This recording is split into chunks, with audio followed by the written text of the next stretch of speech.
Good evening, everyone. Welcome to Crawley Borough Council's Licensing Committee meeting. I'm Councillor Ashraf, Chair of the committee. There are no scheduled fire days tonight, so in the event of a fire alarm, please leave the building via the spiral staircase and the main reception door. Once outside, turn left and go to the fire assembly point on Exchange Road. If you are unable to use the stairs, you will be guided by the member of staff to the evacuation lift. This meeting is being live streamed via the Council's YouTube channel. Please note that there is no comment function available. The Council is the data controller and will retain the data collected during this webcast. This will be done in accordance with the Council's published data retention policy. Anyone seated in the public gallery should be aware that by entering the room, you are consenting to your image being captured by the automated camera system. Recordings will be used for webcasting or training purposes. The meeting agenda is available on Council's website. Around these tables sit the committee members who will be taking decisions on the items before them, and Council officers are also present. We move to item 1, apologies for absence. Are there any apologies? No. Okay. Item 2, disclosure of interest. If any committee member has any interest to declare, please indicate now. Councillor Hilton. Thank you, Chair. On item 5, the animal licensing policy, paragraph 20, the HMRC is mentioned as an agency that the council may share information with. This is not a personal, pecuniary or prejudicial interest. However, for transparency, I confirm that I'm employed by HMRC, but I will participate and vote on this item.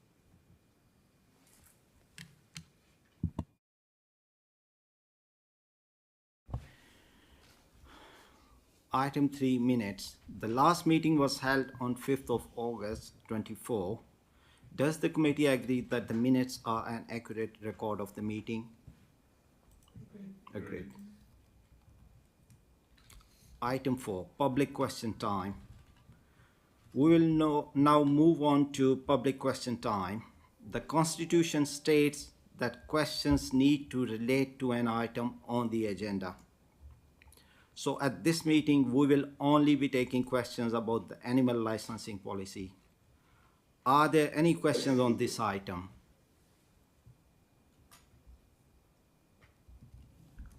No. So we move to item 5 now, animal licensing policy. We will now move on to report HCS/083. Please will the team leader for health, safety, and licensing present the report. Thank you. Good evening, Chair, members of the committee. Thank you. The matter before you this evening is consideration of the animal licensing policy pertaining particularly to the animal welfare, licensing of activities involving animals in England Regulations 2018. Section 1 of the report gives you the purpose, and we're seeking the Licensing Committee's views as to the content of the draft animal licensing policy compiled in conjunction with the Animal Welfare Activities Regulations 2018 previously referred to, and the Animal Welfare Act also. The draft policy is included at Appendix A for your consideration prior to it being released to the public for consultation in December for approximately a 6-week period. Section 2 provides you with the recommendations of the report, and the Licensing Committee is invited to endorse the draft animal licensing policy as included at Appendix A to the report, and requests that a public consultation process commences.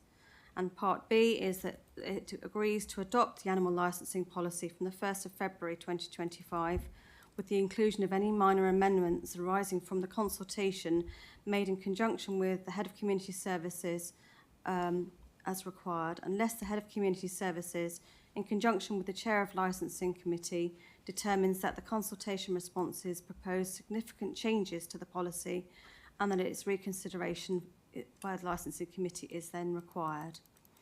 The Section 3 of the report provides you with the reasons for the recommendation. And whilst it's not a statutory requirement for the Council as the licensing authority to have an animal licensing policy, it's considered good governance to have such guidance. This policy has been produced to reflect the Council in terms of its approach in terms of licensing matters, and provides a framework for decision making, and offers the option of current and potential licence holders with an opportunity to review the policy and the approach taken by the Council's licensing authority in the consideration of animal licensing matters, both how those are administered and how matters are assessed under those regulations and statutory guidance. It's proposed that the policy will be reviewed and republished following consultation every 5 years, or as appropriate if there are changes in the legislation, regulations, or indeed guidance that currently provides a framework. The background of the report is included at section 4 and covers a range of licensing activities, for example, the selling of animals as pets, providing or arranging the provision of boarding for cats or dogs, including daycare, hiring out of horses, the breeding of dogs, and the keeping or training of animals for exhibition. This new legislation, or not quite so new now, replaces a raft of other regulations and legislation dating back to the 1950s and earlier, in fact, 1925, as detailed at 4.2. 4.3 gives you an overview of the regulations as they currently stand, and it works in conjunction with the Animal Welfare Act 2006 and provides a comprehensive overview of what those matters relate to in the terms of a licensable activity. Licensable activities are defined by the regulations, and licence conditions, which is an area previously set locally, are now prescribed by the statutory regulations and the statutory guidance. There are several standard conditions that are applicable to the different types of licence that you are considering within that context, and specific conditions depending on what licensable activity is authorised. Differing from the previous regime, the licensing authority does not have the discretion to impose its own conditions, and it sets a standard framework within which all licensing authorities across the country must regulate these activities. It's worth noting that before a licence is issued, the premises must be inspected, a report compiled, and a star rating awarded to the premises. The star rating scheme varies from a 1-star to a 5-star and determines the length of licence, which can range from 1 to 3 years. In the case of the exhibition of animals or training of animals for exhibition, that licence is automatically issued for a 3-year term. There is an appeal process in place for the refusal outright of a licence to the first-tier tribunal. Outside of this, operators can internally appeal the star rating and ask for a regrade or otherwise, as appropriate. Operators can also request a re-inspection of a premises, and this is different from an appeal against the star rating, and is generally asked for if its suggested remedial work is undertaken and or qualifications may have been attained by the proposed operator ahead of the original assessment and inspection process.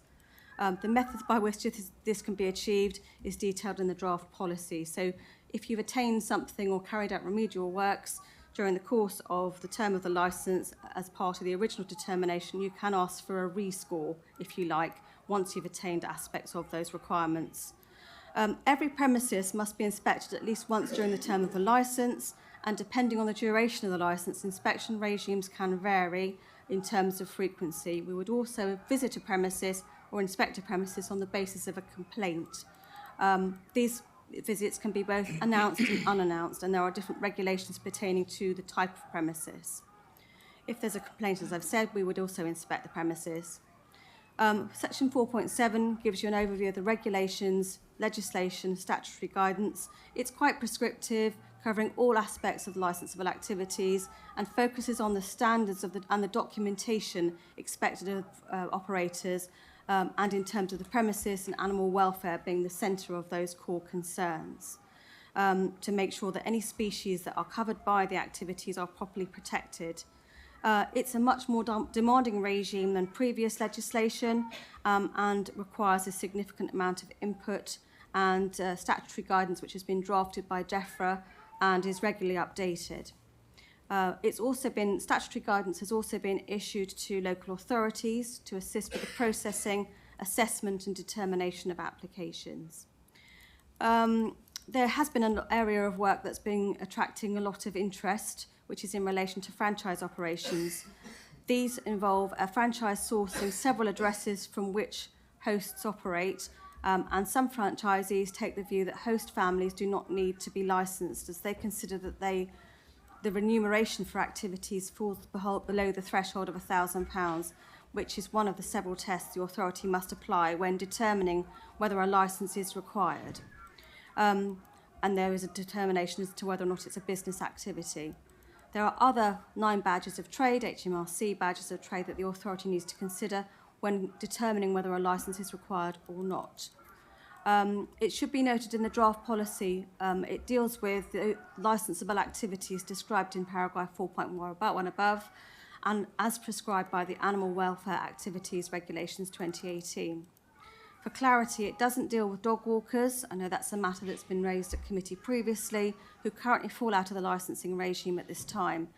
However, there are a raft of other legislative provisions that deal with the issues of dog fouling, keeping of dogs on leads and proper control of dogs. However, it is being suggested that dog walkers may fall under the licensing regime in due course. As part of the consultation process, should the committee determine the application today, the following organisations included in the list at 4.11 will be consulted. This also includes current licence holders as part of the process. Section 5 provides an overview to the members of the fixed penalty process that's now currently been adopted as of the 1st of January this year relating to animal welfare offences, and there are different parameters that need to be considered if fixed penalty notices are issued. This can be in conjunction with the licensing regime, improvement notice and other penalties that arise as a result of that. I don't propose to go into the fixed penalty process in any further detail, Chair, unless I'm directed to do so by your colleagues or yourself, or indeed if there are questions later in the process. Penalty notices will give the authority some additional mechanisms to address poor animal welfare standards and poor practice, which are set out as a separate entity to the regulations.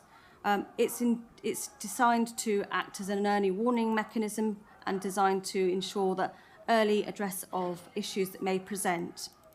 The consideration in relation to fixed penalty notices is as to whether prosecution would be the most appropriate enforcement tool in the first instance where there's particular evidence of serious animal welfare offences or a significant threat to the human food chain or national biosecurity. So it may be deemed that in those types of instances, a fixed penalty notice would not be the right route in terms of addressing matters in terms of regulatory practice. As I've stated previously, there isn't a requirement to produce a policy, but it's considered to be good governance. Section 7 covers the staffing inequalities and financial and legal implications arising as a result of this activity. There are fees and charges associated with the activity that are designed as far as possible to be limited to cover the costs of administering the licensing regime, and the attempts are that there will be no call on the general fund in relation to this. Section 8 of the report gives an overview of staffing equalities and financial and legal implications, and the requirements therein in terms of any decision-making process that may be in place. An equality impact assessment, in addition to the draft policy, is included for your consideration, and that's been fully undertaken. And the policy itself is set up into a series of different aspects to make sure it's accessible, easy to understand and apply, both on the part of the council as the licensing authority and also as applicants, current licence holders, or persons wishing to raise a concern in relation to animal welfare matters. Chair, I don't propose to go into the detail of the policy per se. All members here today have had access to the policy in its draft form, and it's comprehensively, I hope, detailed for you and your consideration this evening.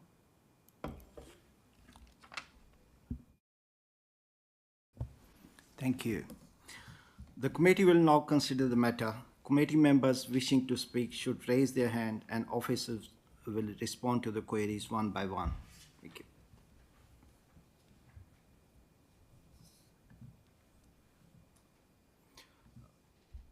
Councillor Crowe, please. Thank you, Chairman.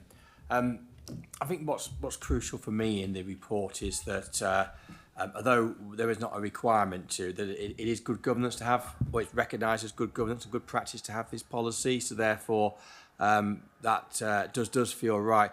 In particular, if we look at the actual policy itself, and for me, paragraphs 2.2 and 2.3 are the crucial ones, which sets out the in 2.2 the 5 needs under the Animal Welfare Act 2006, and then we go to paragraph 2.3 where it says how the council's regime will be based on the following. It says 4 principles, but I can only count 3 there, so that might need to be tidied up before we go to publish or consultation. But the principles feel sound based on the national legislation. It feels very much that we're fitting in with that. Dog walkers have been mentioned, but I think we need to make sure that we're on solid ground first before going down that route. I would suggest. Yeah, there have been some high-profile cases, of course. Very tragically, I think a dog walker was killed up north when she was walking a few dogs. But whether this is the right place to try to sort of legislate against that, I would suggest probably not. There's other legislation around controlling animals that would feel a better mechanism to address those kind of issues. So obviously, I'll hear what other members have got to say, but I don't see any reason not to support the policy as suggested.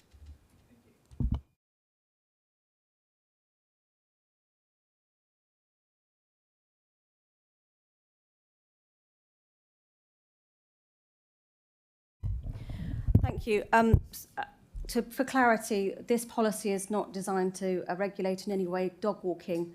There are different mechanisms available to control that, including the PSPO. So apologies if I gave that impression, but it's anticipated that in due course there may be regulations associated with that activity, but not in this policy. But thank you. Councillor Wan, please. Thank you, Chair. Can I say first of all that I support this policy. It seems like a very sensible way forward. However, there's a couple of things I'd like to know. First of all, it says in the report, I think paragraph 3.1, that it is considered to be good governance. Who considers it to be good governance? You know, is it the people who would be the licensed, or who? And secondly, I know there's statutory guidance on the amount that can be levied as by way of a fixed penalty notice. I think that's amount is £5,000. You know, would there be lesser amounts that would be that people would be fined for sort of lesser offences? Thank you, Chair. In terms of any regulatory practice, it is good governance to be by the regulatory body, in this case the licensing authority or the council, to set out a framework for decision making to make it clear and easy to understand for those persons wishing to obtain licences, how that will be looked at, what the process is, and also it's being discussed at an East and West Sussex animal licensing group, of which I am the chair, that a policy is a good approach in terms of assisting prospective licence holders and licence holders in terms of what to expect when we're regulating the regime and supporting and educating as is necessary. DEFRA also consider it to be good practice, although different authorities have different considerations in that regard, but we are all bound by the regulations themselves in terms of the different standards. And just to reassure you, the statutory guidance, there are different aspects to statutory guidance for each and every activity that's covered under the regime. In terms of the fixed penalty notice process, it is a new mechanism that's available to licensing authorities, and they have provided us with a helpful calculator based on a different raft of scenarios, which would mean that in scenario A, the fine might be £200, but cumulatively in scenario B, it might be another £200, leading up to £5,000. DEFRA do take a percentage of that fixed penalty notice if it's issued and paid, and some of that does come back to the authority. So it's incremental. It's not automatically a £5,000 fine for perhaps what some might see as lower level transgressions or offences, shall we say. So it increases, depending on the gravity of matters, up to a maximum of £5,000. Councillor Baldwin, please. Thank you, Chair. Thank you for the report. It's something we obviously need with a lot of breeding of animals and things since COVID. This is not a criticism, it's just me trying to understand on page 24 the scoring of the stars that are awarded. We've got for minor failings, low risk is given a 1 star and a 1-year licence and a minimum one unannounced visit.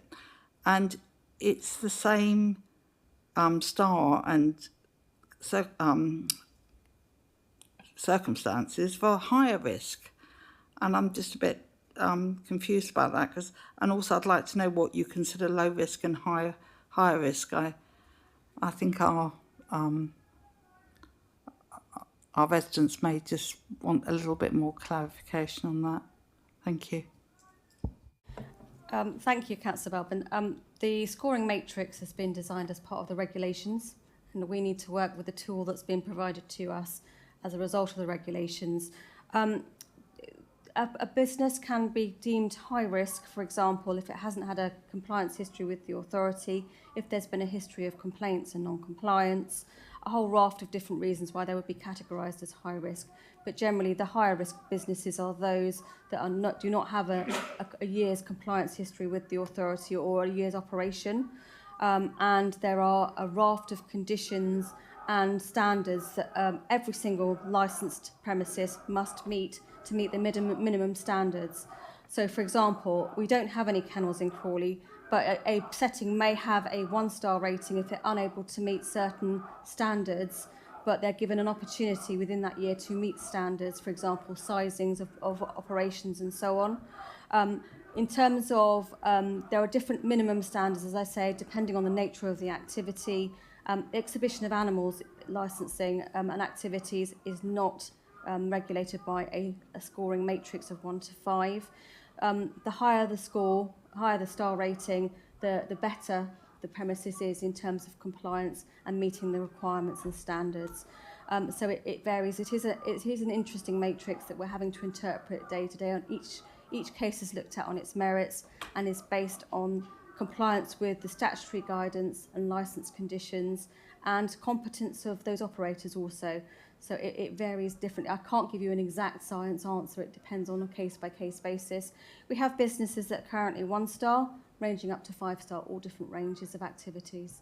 And sometimes we may say you'll get a low-star rating. We can vary a licence without consent of the licence holder in the case of significant breaches. Or, for example, there's a national chain currently who are changing their operational practice from water testing 3 times a week to once a week. Therefore, they're not able to meet the higher standards to get the 5-star, 4-star licences, and they will fall down to a 3-star licence. And that is a business decision on their part. If we were to go and do an inspection of a premises that perhaps had the higher standards and had attained a 5-star licence, and we found significant failings, the star rating would be reduced. They may receive an improvement notice, or they may be subject to suspension or revocation of the licence. And by an improvement notice, I mean they're given a prescribed timescale within which to raise their standards and prove to the authority they're able to meet the required standards as prescribed by the regulations. Thank you. Thank you. Councillor Hilton, please. Thank you, Chair. First of all, in terms of Councillor Crowe, I assume you meant that dog walking is ancillary to other dog breeding services, etc. When you made the point. Was that right? I think that we misunderstood. Yeah. That's what I'm trying to clarify the position for you. Yes, thank you for the report. I was interested. There's some good stuff there. I think the fit and proper test is good because in other sectors fit and proper test is always worth a piece of paper written on, and I think we've gone the extra mile there in a lot of different ways, both subjective and objective. The business test is interesting. The regulations from 2018, when you look at them, Schedule 1, Part 1, is pretty clear, but obviously you have to go a lot more detail. And it's quite interesting, looking at the Local Government Association Welfare Group, which came out from the LGA, they make a distinction between home breeds and hobby breeds. So that would be quite interesting, because I know we've made a big thing in the report about franchise breeding. So there could be a potential grey area there. Just a couple of points on top of that. Obviously, we've got a list of the people in town who are already registered under the existing listings. What are we going to do? Obviously, we're going to do during a consultation period. What we're going to do about, there must be unregistered people, and obviously you've asked people to come forward. I wonder if it would be a good time to do some kind of drive for people unregistered, because there must be businesses in dog breeding who perhaps should be registered and who aren't, and I wonder if there's enough information about that.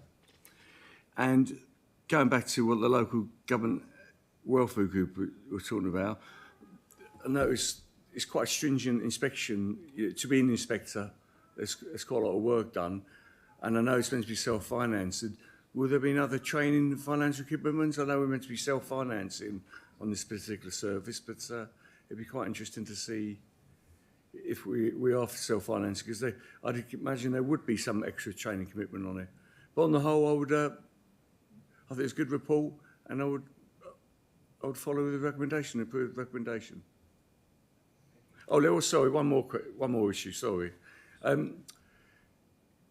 with local government, there's so many councils. Is there a national database? Because the concern is you could go across border and have a problem with what council move to another council, and your problems you may not be a fit and proper person, and people may not know about it. So I assume there's some of the software and national database to accommodate those kind of issues. Thank you, Chair. The franchise operation relates to home boarding operations, not breeding, and we are actively targeting some unregistered or unlicensed, shall we say, businesses that do need a licence in our view, and working with those businesses and individuals to ensure compliance. And we're working collaboratively with our colleagues from Crawley Homes as well, where we get reports of tenants perhaps breeding animals or offering home boarding without the permission of the authority as the homeowner. The operation, as inspectors need to take a very rigorous qualification to practice. We're not allowed to practice unless we've secured the qualification, and I'm currently putting some more of my officers on that course to ensure that we have some resilience in the service. It's not an easy course. It requires a lot of assessment, questioning, review of different types of operation, and evaluation, where you're mentoring also new people that are coming in as inspectors. And as the chair of the East and West Sussex Animal Welfare Group, we are also championing ongoing training for officers to make sure that we are operating effectively, that we're all appraised of the changes in the regulations, and that we're supporting our businesses to run well, successfully, but also legally. The other point was in relation to a national database. Unfortunately not. There is not a national database at the moment for animal activity licensing, but there is an obligation for each authority to have a public register detailing those businesses that are licensed, what they're licensed for, their star rating and the currency of the term of the licence, and that is available on our website. And as I've said, some people can apply for a rescore if they have attained certain additional requirements during the currency of the term of an existing licence, or they can appeal against the issuing of a score if they're dissatisfied with that score. And that will be considered by a separate officer to the original assessing officer. But I'm quite proud of the operation of many of our animal activity settings in terms of working hard to meet the new obligations and continue to work with some of those businesses who perhaps aren't quite there in terms of meeting the required standards to make sure that animal welfare stays at the forefront of the licensing regime. Councillor Burgess, please. Thank you. On the whole, I thought it was a very good report, and I think it's something that we should do, obviously maintain, and I'm assuming that our animals coming in at Gatwick Airport are covered in all this still, that we look after those. I've got a very silly question, but then I like to look at little loopholes on page 16, 3.1, when it talks about dog breeders needing, those who have their dogs to breed, and they'll have to be licensed. I think that's for the bitches only. And I just wonder that if we can somehow monitor the male dogs, because those breeds that are forbidden, the male dog could be allowed to crossbreed with another. So I just wonder, is there any way we can monitor that? And also, on the page 24, the veiling, etc. What about having, on the minor ones, having more than one visitor a year, and having just as it is for the higher standards? Because once they get to that higher standard, then that seems to be that we know that they are of a standard that we can trust to visit on a less frequent basis. I think that's it really. But on the whole, I thought it was very good. Thank you. Thank you, Chair. The airport animal activities, port activities are not covered by this legislation. Right. They're covered by different regulations and are carefully managed separately. Right, okay. The dog breeding covers all animals. So if a dog breeder has, for example, 4 dogs, 3 of which are breeding bitches, one may be a sire, they will be listed on the licence. They are all checked, they are all verified. And at the first inspection for a breeding setting, we take a nominated vet with us who assesses the suitability of the dogs, the setting, in conjunction with us and the prospective trader. If there are dogs, for example, that may have been previously breeding dogs that may have been retired, but they're left on remain at the premises, they are also covered by the licence, but it's specified on the licence that, for example, there may be 7 dogs, 2 of whom are retired and not fulfilling breeding activities, but it covers everything. So it's not only the bitches that are covered, it's the male dogs also. And the setting in conjunction with the suitability of animals for breeding is carefully looked at. There's a whole raft of different things we have to consider. And if a person wishes to change a licence, and this applies across the board, apart from the exhibition of animals, then they need to vary the licence or apply for a new licence if it's significantly different. There are so many different scenarios, Councillor. I'm not wishing to be deliberately vague, but there are different catch-alls for different situations. But to reassure you, any animal that's involved in a licensable activity and their conditions and their welfare needs are carefully assessed as part of the rating process. Sometimes for the businesses that have attained a 1-star, for example, or a lower rating, we may be working with those businesses to bring them, if they wish, bring them up to a better standard. Some businesses decide that they don't want to attain the higher standards and they'll stick with a 3-star or a 2-star licence, depending on what they want to do. The regulations require a minimum standard to be met per se, and anything adding on from that to attain the higher standards means you get a higher star rating. So are we confident this will help to get rid of the dog farm or the breeding farms that are not very, you know the sort of farms I'm on about, where they breed dogs in forever and a day, and it's awful. So I'm hoping that tightening up this will absolutely prevent those farms from continuing.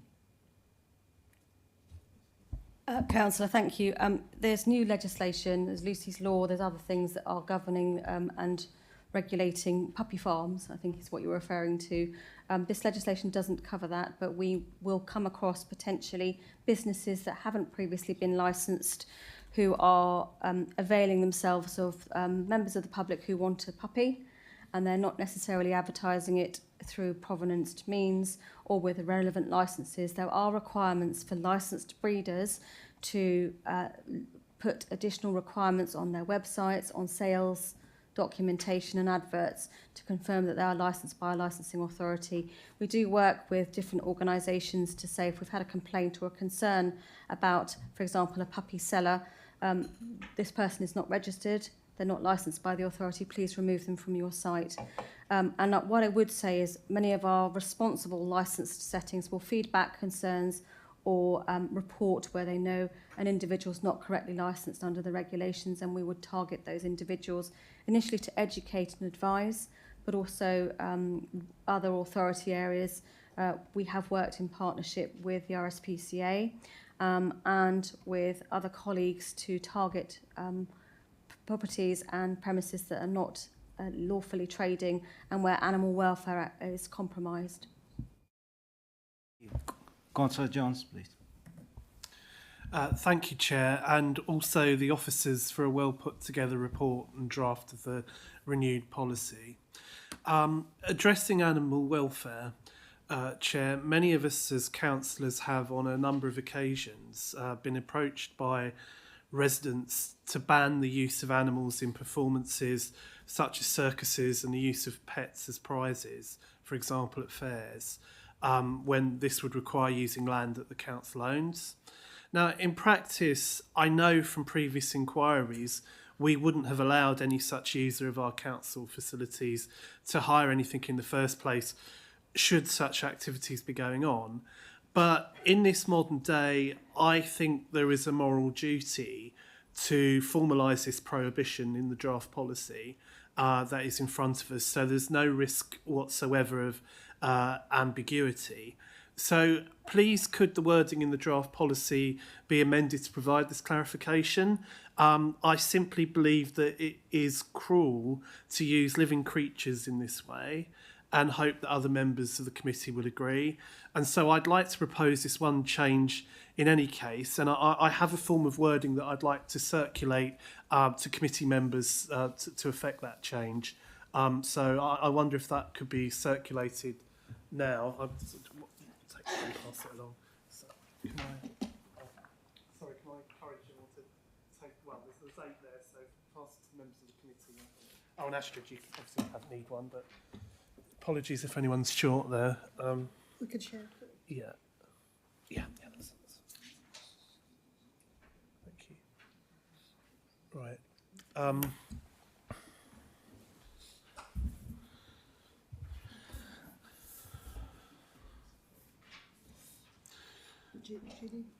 I can read it out if necessary, Chair, but I thought that it would be far more helpful as it's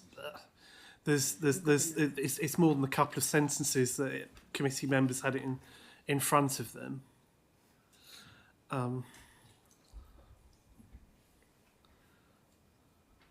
I believe as well, Chair, that it covers it covers the technical requirements adequately enough that it could go in the draft policy without contradicting anything else.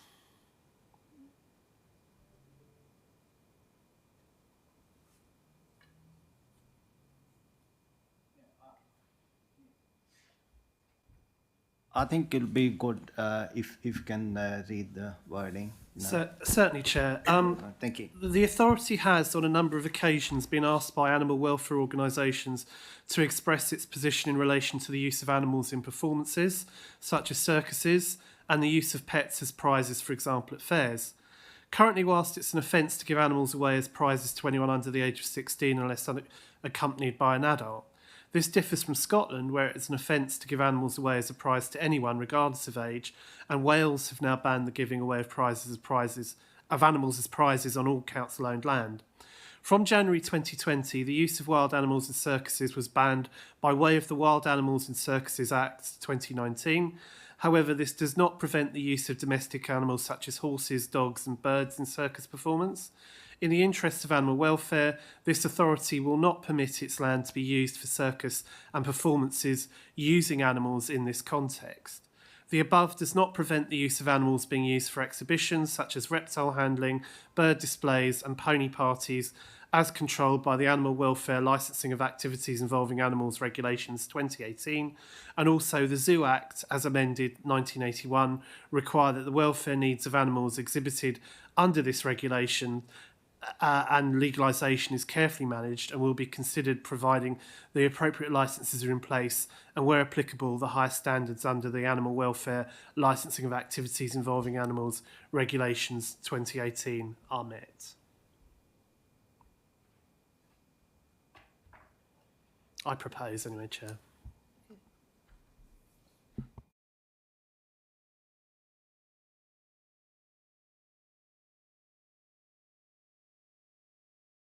Councillor Burgess, please. Good question. I'm not Councillor Burgess. Sorry.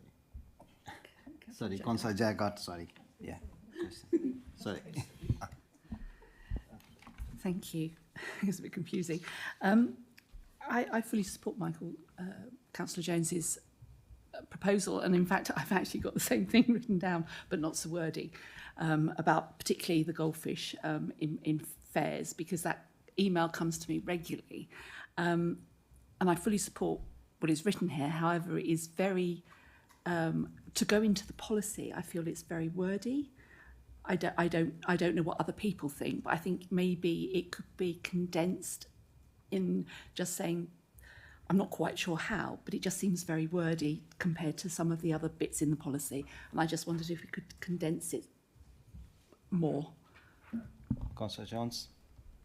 While I don't want to spoil the magic of this for the committee, I did go away prior to this and seek some sort of technical advice on what would make this stand up and be robust within an overall policy.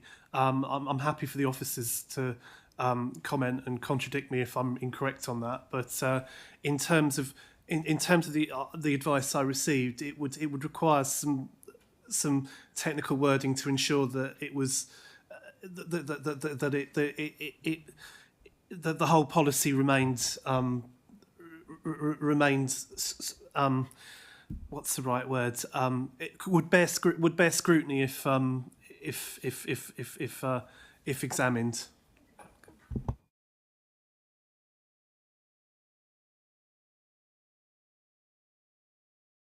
Do we have? Okay, Councillor Crowe, please.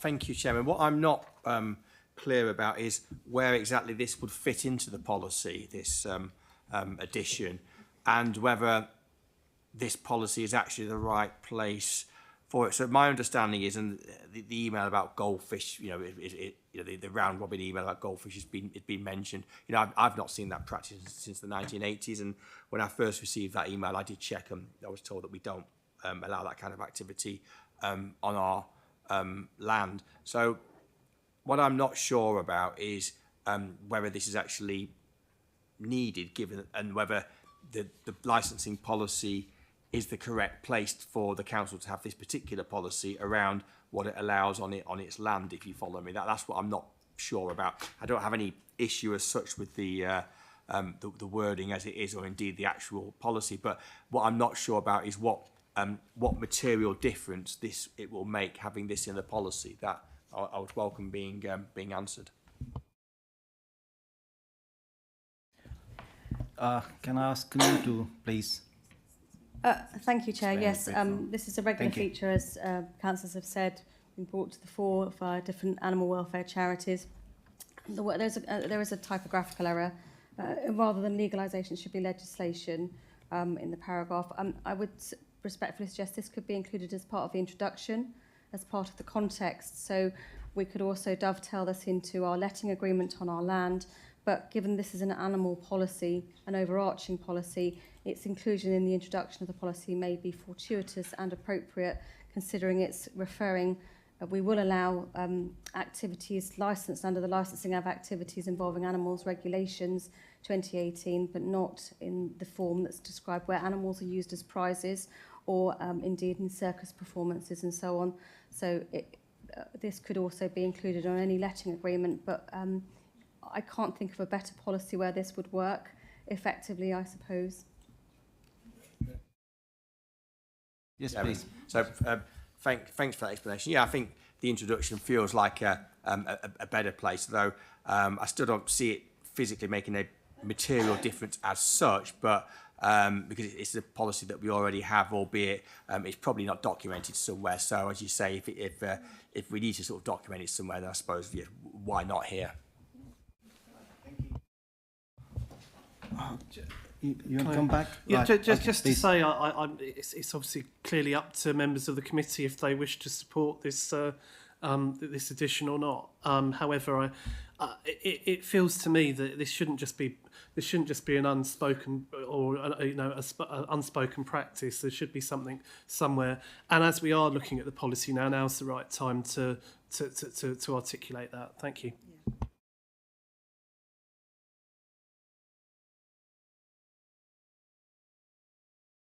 Good evening, members. I've just read through this evening, or just being handed it. There's just a couple of typos if we're going to vote on it. So if you wouldn't mind, first of all, could I raise those? Yeah. After 1981, in the third paragraph, you probably need the word which, I think. Yeah, no arguments. The following line, I think that's legislation, not yeah, okay. So that's the first thing I just want to make sure, because you need to get the wording exactly as I expect you want it to. The only other thing I would say at the moment is that I would need to take this away, not necessarily for tonight. If you want to vote on it tonight to include in the policy, that's a matter for the committee. However, this committee determines licensing matters. And what is being proposed here is regulation about how, as a council, we use our land and what we allow on our land and activities on our land, which is not a licensing matter, it's a landowner matter. And it therefore might be that that decision doesn't sit with the licensing committee. That may well be cabinet or potentially full council about we would allow this type of activity or we wouldn't allow that type of activity. We happen to be talking about an animal activity on our land, and it happens to come up in this context. But I am not sure at this point that the licensing committee can make a determination that as a council we wouldn't allow this type of activity on our land. But if you were minded to vote on it tonight and it was included in the wording, it might be that when this committee report goes to full council, that can be adopted in that way, so full council can adopt it in that way. Sure.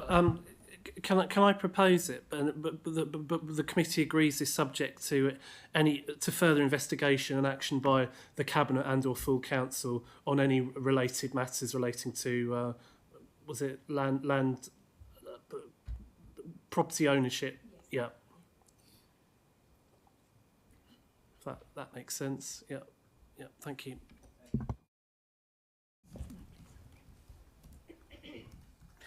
Councillor Lennon, please.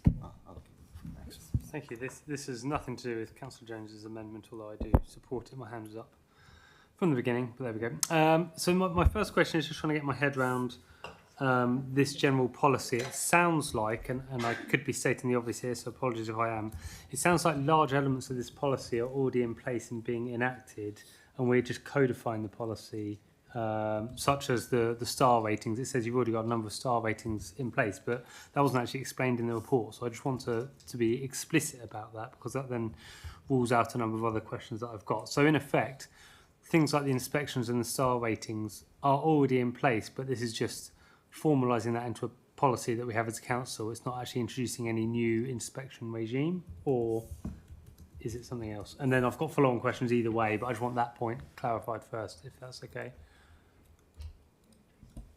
Thank you, Chair. Yes, the regulations, as has been referred to, prescribe the new regime, if you like, and within those regulations there is a star rating scheme against which a premises is assessed in relation to animal welfare matters and regulatory matters. So this is setting out a framework for the decision-making process associated with the regulations and the star rating scheme that's already in place, prescribed by regulation.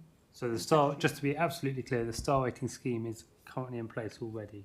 It has been in place since the legislation came live, and this is adding clarity to that process for applicants, people who may wish to make a complaint, and ongoing licence holders as to the decision-making process. Perfect. So I just wasn't clear on that from the report, so thank you for clearing that up. That eliminates quite a number of questions, and being this late in the proceedings, lots of other people have asked lots of questions as well, such as the government animal and live animals being given as prizes. I've got a few still left though that nobody else has asked. So number one is, do businesses have to display their star rating like you do with food hygiene?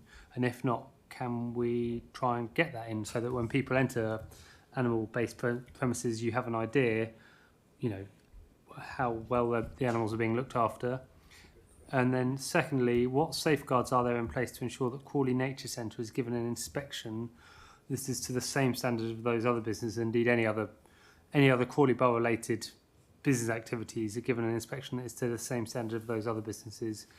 What I would expect to hear is that the key senior management member is a different senior management member for the two different sort of strands of the organisation, but it might be we have other safeguards in place, but nevertheless I would expect there to be some safeguarding so there's no conflict of interest. So those are my two questions. We have created our own sticker as the licensing authority, displaying a 1 to 5 star rating, and a requirement of the licence that is in place is that those stickers are displayed. There are some exceptions to that. For example, where it's a private residence, it might be that that business does not want to overtly advertise to passerby or otherwise that they are perhaps breeding high-value puppies, and there are some risks associated with that in terms of potential thefts. So we are a little flexible, but in terms of our commercial businesses, those bigger businesses and others, we do require that the sticker, the rating notice, if you like, is displayed as part of the licence and is available for persons to see who may be frequenting that premises. The other matter was in relation to the Tilgate Zoo, the Nature Centre. That is regulated under different legislation to this. It's the Zoo Licensing Act. And I'd like to confirm that there are some very clear separations of roles and responsibilities in assessing those settings, so that there's a separation and clear division of responsibilities from a regulator versus operator point of view. In the same way with other licensing activities, for example, Licensing Act, there are some premises that are owned by the authority, but they're regulated by officers within the licensing team, and clear division and separation of roles is very much apparent to ensure transparency, robust decision making, and fairness and equity. Yeah, just very quickly. First of all, just because I didn't say at the start, I fully support this policy as an overall arching theme. Just your two answers were excellent. My only query would be, can we actually get them in the policy? You know, is there any reason to not put them in the policy, that we require them to put the stickers on the doors, and that there is clear differentiation of responsibilities where Crawley Borough Council is inspecting its own promises? You know, it shouldn't be difficult to put those two little in as extra bits in the relevant sections in the policy, I would say. Apologies if I've missed them in the policy. Chair, certainly we can include a requirement that the licences will be prominently displayed, and this includes the sticker rating as awarded to the business in a place where it can be clearly seen by members of the public as appropriate, to take account of those private dwellings, for example, that may be offering a breeding activity where they may not wish to publicly advertise that. What I would say is our public register is also available for scrutiny by any member of the public, or indeed other licensed trader, and their rating and the licence duration is clearly displayed also, so people can find out who's licensed and who's not. And you'd be surprised the number of feedback we get, the amount of feedback we get about unlicensed operators, primarily at the moment in relation to dog walkers, which are not covered, as we've already mentioned. But we are receiving feedback from those who are licensed, who are meeting the required standards, who are somewhat fed up that some others are not licensed, and we are targeting those businesses, as was. The fee structure is split into two. One is an application fee, Part A, and then a grant fee, which is post-inspection, which the traders must pay in the 2 stages, and as far as possible associated with covering the costs of the regime itself.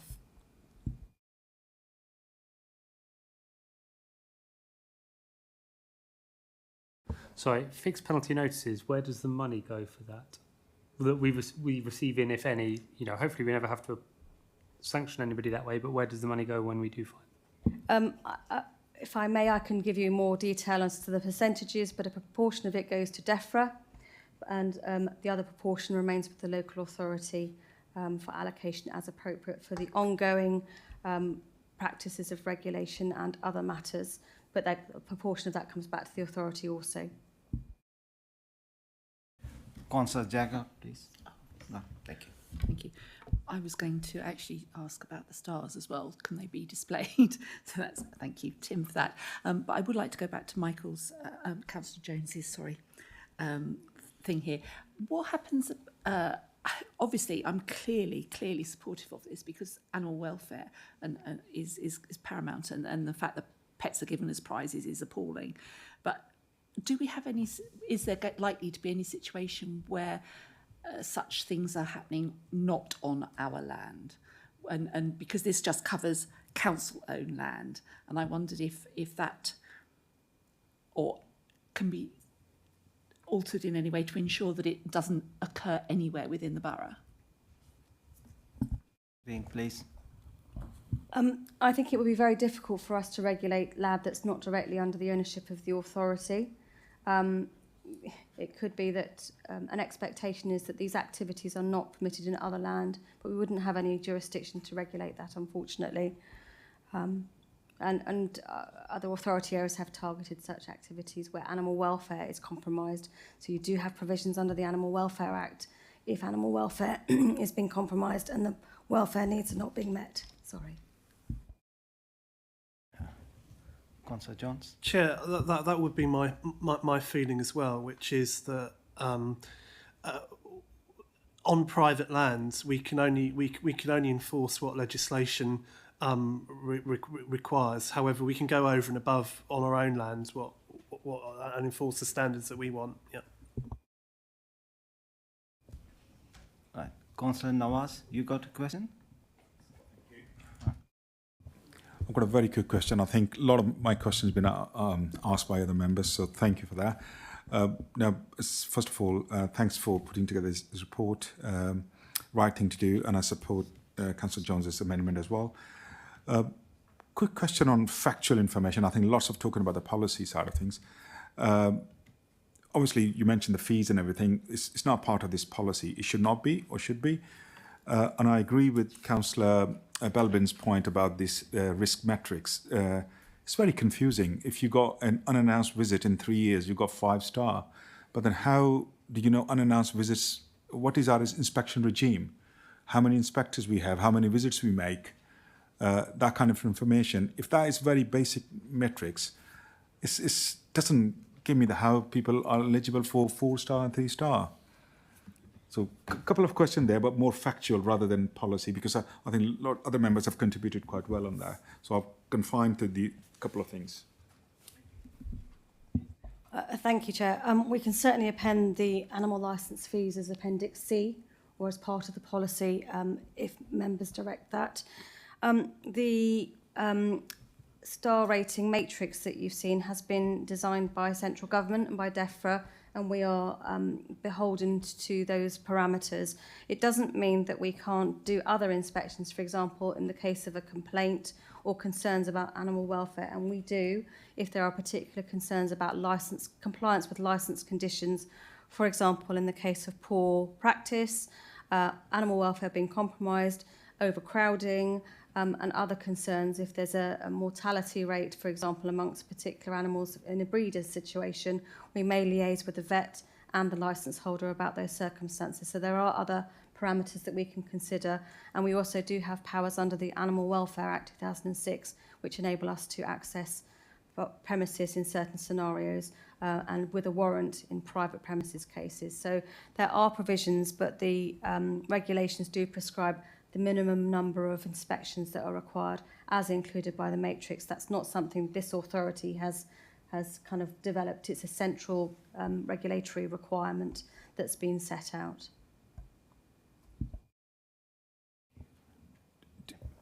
Do we have our own inspectors who do the inspections, or is that?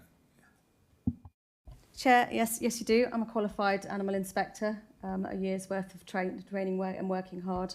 There are different service providers who provide the training. It requires us to do a series of inspections with a qualified inspector, then write our own reports, our own findings, our personal reflections. I've also got 2 other officers who are going to be attending the course in the new year. And we also will work in other authority areas, for example, where there may be an appeal. It might be that one of our inspectors or myself is asked to go to another authority area and do a separate assessment and see if my findings are the same as that qualified inspector in another authority area. And we may work in partnership with another another authority area where to ensure consistency of practice. For example, if we have a national chain of pet shops or a national an organisation locally, such as a franchise operation, we will work in partnership with our colleagues in neighbouring authorities to make sure that our approach is consistent and fair. But all inspectors have to be qualified. Please excuse me. Have to be qualified in accordance with the regulations. You're not allowed to practice unless you've passed that exam. And it's a difficult course. It really is a very difficult course and very rigorous. And the new regime is also rigorous for licence holders to operate, if you like. And sorry, my voice is going. Just very little question after that. So I forgot to ask earlier. How many licenses, if you have the number now, we have issued until now? And will it not be a good practice to have as Appendix C added for the fees if anybody wants to look for the new license and then is aware what is going to cost? It's not the part of the policy, but is it not good practice to add that? Chair, you're the committee and you direct what goes into the policy. I do have an Appendix C prepared detailing the animal licence fees, Part A, Part B, the application and inspection process. So I perhaps anticipated that may be a point of discussion. And off the top of my head, Councillor Nowis, forgive me, I don't have the document immediately open. I've been struggling to open it. I think we currently have 10 licence settings, maybe slightly less, who are covered under the animal activity licensing regime. Most popular option, if that's the right terminology to call, is people looking to home board as part of a dog walking business. And those are often in private premises, but they're subject to very similar regulations. I'll double check and confirm the figure, if I may, please, separately. Absolutely. Thank you.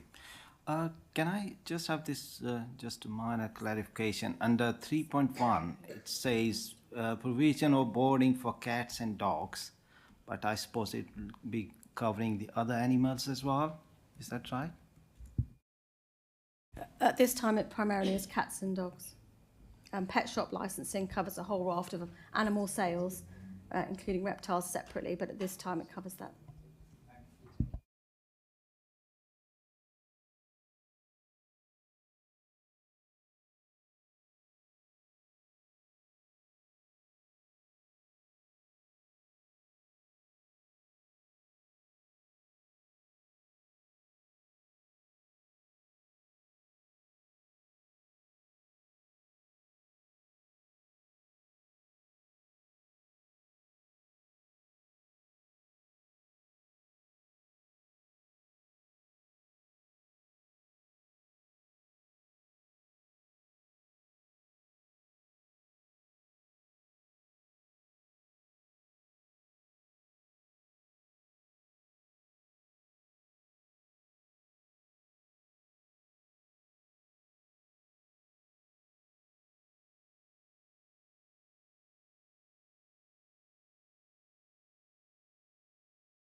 Please.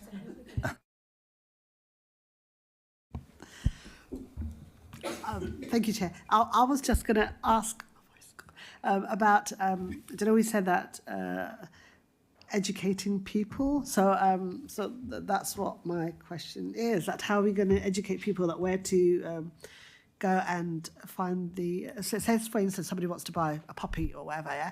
So are we going to have that information on our website so people know where to go and where to look for? Thank you, Chair. Our public register tells members of the public which settings are licensed. So that in itself means that people should go to a licensed breeder. One of the reasons for the policy as well is to raise the profile of the activity, so we're not seeing the frequency of people buying puppies and kittens and so on in unregulated and unlicensed settings. Sorry, my voice is not with it today. So it's on our public register, but part of the plan, subject to consultation and agreement, will be to further raise the profile of animal activities and encouraging members of the public to purchase pets through legitimate means, through licensed breeder settings, through licensed or providing those businesses providing daycare, use a licensed daycare setting. If you're going to a riding stables, make sure it's regulated by the authority.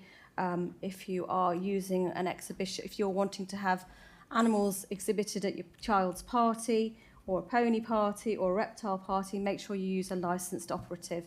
So we will be doing some positive marketing, firstly about the policy, secondly that it's important to use a licensed business operation to ensure animal welfare standards are met.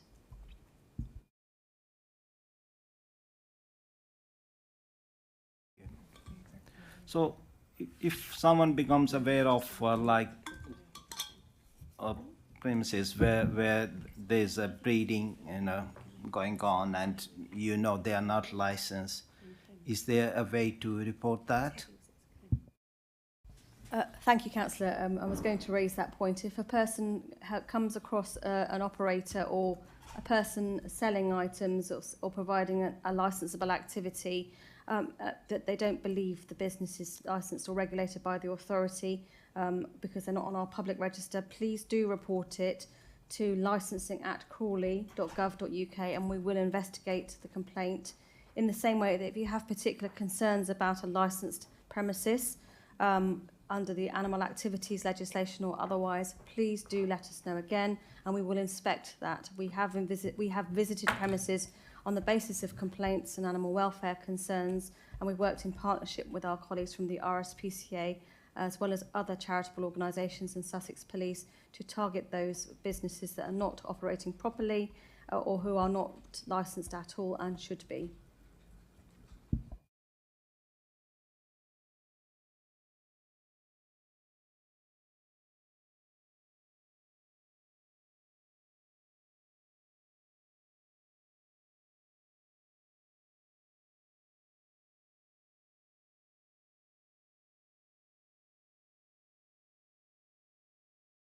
Okay, Councillor Arvan, please.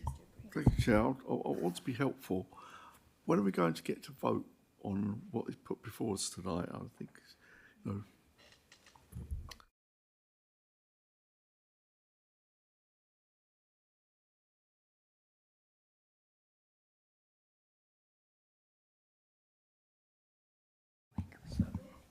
Can I have a second for Councillor John's amendment, please? Councillor Khan.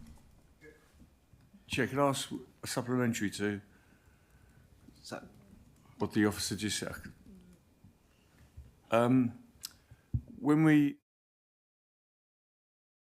publish the consultation, should we make a big play in the press release about if there's any unregistered people, that if you've got any concerns, please report to the council then?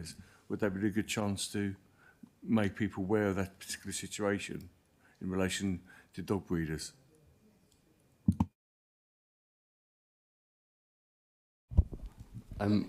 Absolutely, we could submit a press release to local press organisations, but it would be up to them whether they pick that story up, Councillor. They usually do. We have a good relationship with them, but certainly once the policy is live, we would do public comms on that.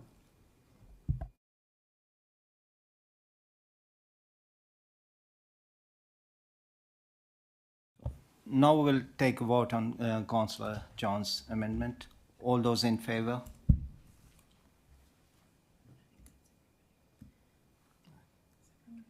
Against? Abstentions? No. All in favor.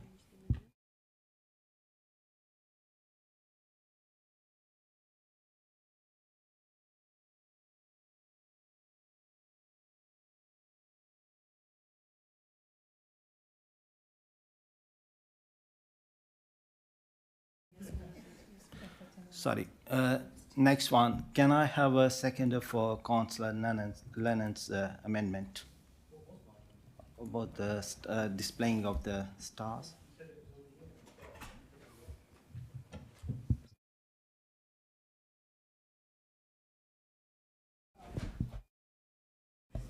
Chair, to avoid ambiguity, we can add a sentence into the policy to ensure that that is a requirement. It is a requirement, but we can, for the sake of absolute clarity, we can add a sentence in saying the licence itself must be on display in a place where it can be seen by the public, and this is inclusive of the rating sticker, which is specific to Crawley.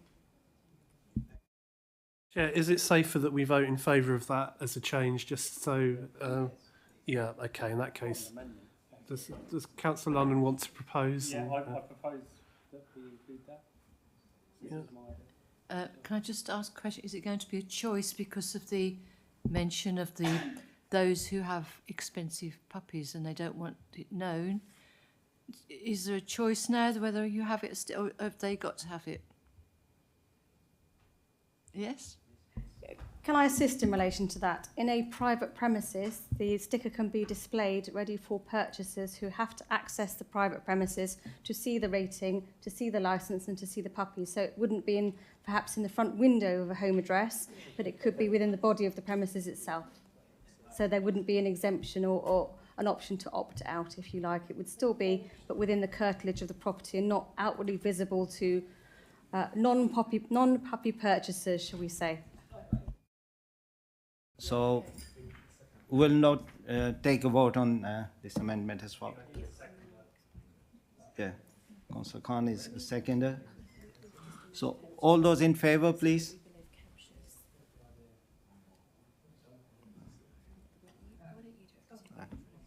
Against? Abstentions? One abstention. Okay.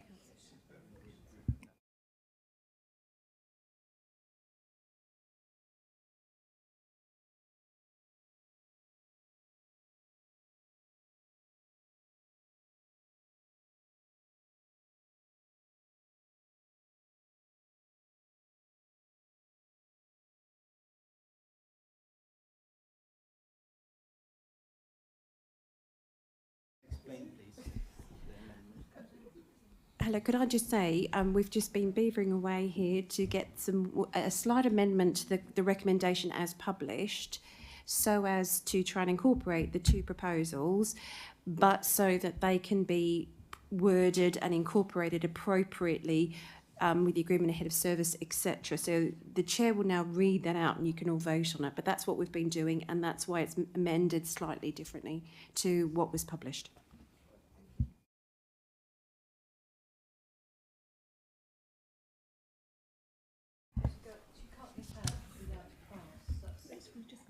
You can't get out the main...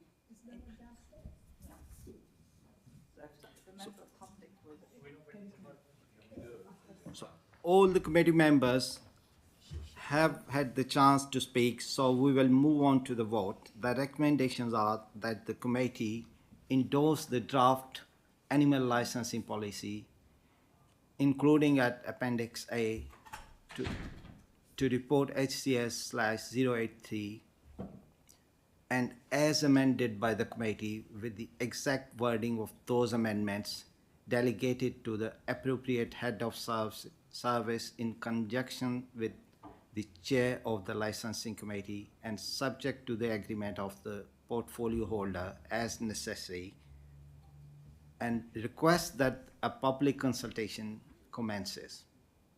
And B, agrees to adopt the animal licensing policy from 1st February 2025 with the inclusion of any minor amendments arising from the consultation made by the head of community services as required, unless the head of community services in conjunction with the chair of the licensing committee, determines that the consultation responses propose significant changes to the policy and that its reconsideration by the licensing committee is required.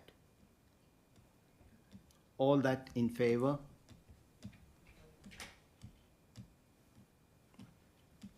Against? Abstentions? None. Okay. You don't need to read. I've got Yeah. here, but you don't need to read them out again. Just saying Yeah. the committee has voted in favour of the recommendation. The committee has voted in favor of the recommendation. There's no supplemental agenda, so the business of the committee is concluded. I declare the meeting closed at 20:15. Thank you.